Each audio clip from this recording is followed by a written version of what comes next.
Hey YouTube, Grunt Reviews. We are back out at the range at the lovely U.S. Shooting Academy, and today I have the Rock Island. This is the 1911 TAC Ultra HC, so this is the 2011 10mm high cap version. This is the TAC Ultra, so this has the rail on the front of it and the threaded barrel along with the fiber optic front sight. The mag well, of course, and then it does take the 16 round, they're high capacity mags that fit all of these. Guys, we're gonna pop this thing off, but before we do, as always, go down below, guys, hit the like button, hit the share button, share us with your friends, drop a comment with your thoughts. I've got my Buy Me a Coffee link in the description, and let's get into it.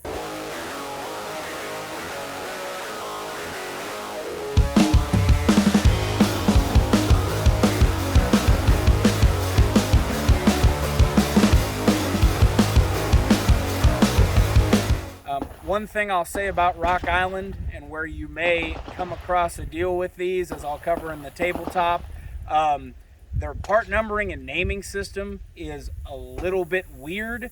So there is a chance that you get the better firearm with more features for the lower price because of a screw up. Just something to be aware of there.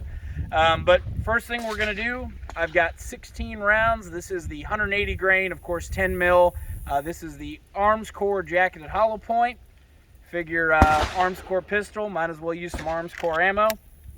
So with this, we're just gonna make sure it makes it through the first magazine. Here we go.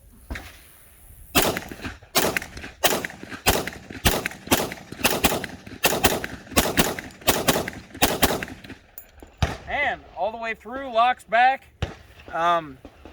Guys, initial impressions on this thing, and part of this is an all steel gun. I'm a big 2011 guy if you've seen my staccato reviews, but being all metal with that extra weight, even with a round as spicy as 10 mil, very minimal recoil for what it is, very easy to take those follow-up shots. Thing fires smooth, not staccato smooth, but it is very, very smooth, especially for the price.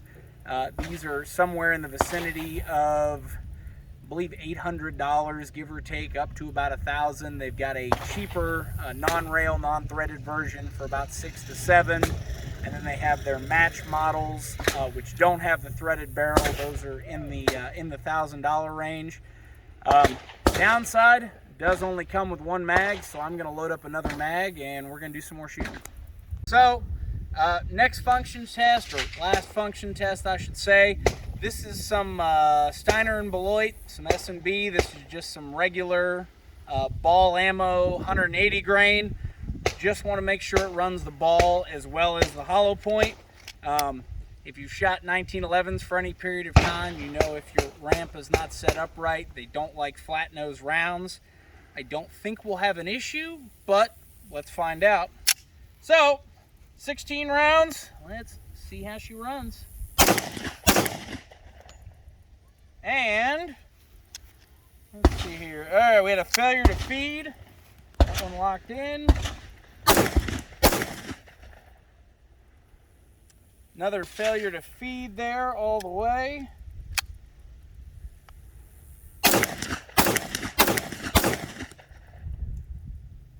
Another failure to feed, so it seems like it doesn't like this.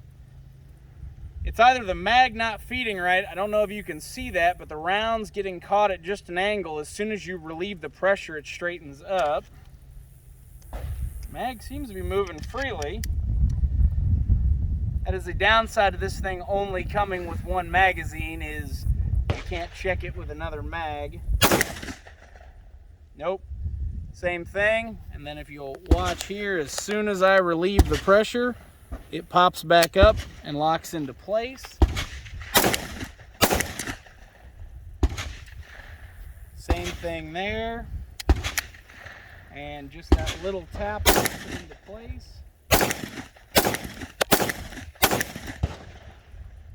And it finished all the way out. Let's take a look here.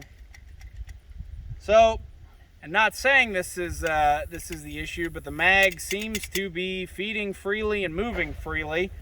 Next thing we're going to do, I'm going to pull a target up to about 25 yards. We're going to grab some of the hollow point stuff, and we're going to see how well it shoots. All right, this may be hard to see here, but I did want to highlight this. Down there in the chamber on the feed ramp, I'm trying to see if this will come through on the video. There is a slight little ridge, almost like a tooling mark there. Obviously still could be the magazine, but that ridge could also be the issue because just that light little bit of pressure back does free it up.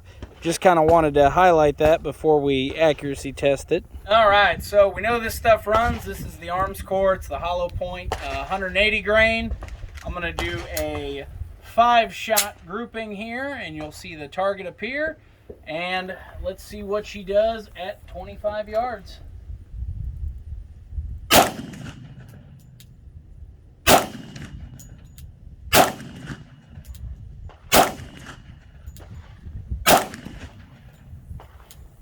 Make it 6, why not? All right, we will unload this and we'll walk down there and check it out. All right, so 25 yards, not fantastic, but not terrible. We definitely have minute of man accuracy. So put a fist over the target there to give you an idea. We're about 110 mil round in between each hole, so probably one thumb, so probably a 2.5 3-inch grouping total. Not terrible. Obviously this is not match ammunition. This is some hollow point stuff. For an inexpensive 2011, overall not bad. We'll do some final thoughts. So final thoughts on this bad boy. You get what you pay for, and that's both a very good and a very bad thing. When you look at another 2011 style, really the only other major 10 mil 2011 style, which would be the STI Perfect 10. 1, they're out of production. 2, if you can find them, they're $2,500 to $3,500. These are about $750. So at 1/3 the price, give or take, 1/4 the price in certain examples, you do get a lot of firearm for a relatively small amount of money. With the feed issue, looking in there at that little tooling mark, and you can actually feel it when you put your finger down in there. That may be as simple as a Dremel polish to clean that bad boy up. And with a little bit of work for the money you're saving, overall it's not that bad. Accuracy, as we saw, this stuff is not exactly match grade ammo, but it does run right, so that's why we used it. As we all know, 10 mil is hard to find. However, that being said, in a defensive type scenario, at 25 yards, a fist-sized grouping is still minute of man accuracy, and definitely combat acceptable, if you will. Really, I like it. I enjoy shooting it. The weight is nice without being excessive. For anyone with a smaller hand, just be aware, it does take some big paws to get all the way around that grip. That double stack is large. But really, this is the only 10 mil handgun, or I should say all metal 10 mil handgun in that entry-level price range, shall we say. So in that $700 to $800 1911 price range that gives you all the features. So you do get the mag well. Obviously, it's high capacity. You get 16, whereas a lot of the polymer ones are 15. Do get the fiber front sights, do get the threaded barrel. So they do a good job. Couple things that could be done a little bit better. I'd be curious to get my hands on one of their pro match versions that are a little bit more competition and match oriented. But for the money, really do like this thing. Even in 10 mil, it really is a pleasure to shoot.